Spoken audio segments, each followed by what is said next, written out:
Today's episode of Tony's Fords and Mustangs includes the following: Jim Morrison of the Doors, Charles Manson, convicted murderer and cult leader, a 1967 Shelby GT-500, and a 52-year-old mystery that maybe one of you could help solve. I can. James Douglas Morrison, better known as Jim Morrison, was an American singer, songwriter, and poet who is best known as the lead vocalist of the rock band The Doors. And Jim Morrison Jr. here is going to tell you what happened with Shelby, okay? Because there's no other way that these people are going to listen.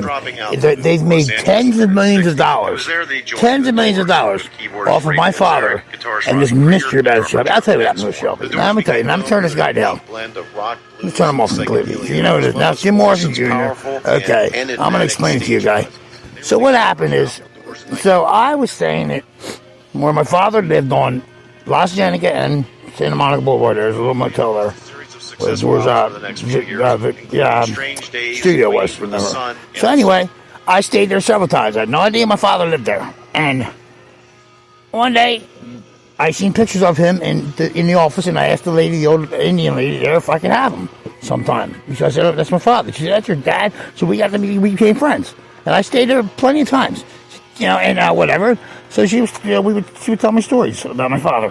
So one night that he came home, about 3 in the morning, she didn't see his car. She said, "Jim, what happened to your car?"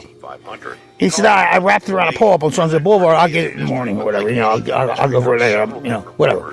So she said a couple days go by, and she still didn't see or hear from him about the car. So he says, she asked him again, I said, "Well, what happened?"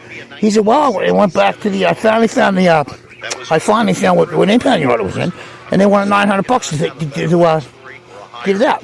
And I told him, "Give me the $50 for the title, keep the car."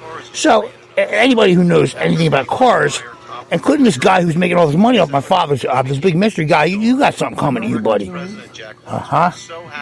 Anyway, so what happens when they impound your car, especially back then? They didn't care if it was Jim Morrison or if it was Wes Scanlon. They don't give a fuck who it was. I mean, my father was alive. He wasn't as famous as he is now when he's dead. And all these people are making money off him. Anyway, so they impounded the car. He said, "Give me the $50 for the title." The title's in their name already. They crushed it the next morning. So why is there no file? Why is there no record of this? Because that's why it got crushed, and the title was given to my dad, or given to the tow yard for $50. Okay, it's real simple, guy. Okay, guy, real simple.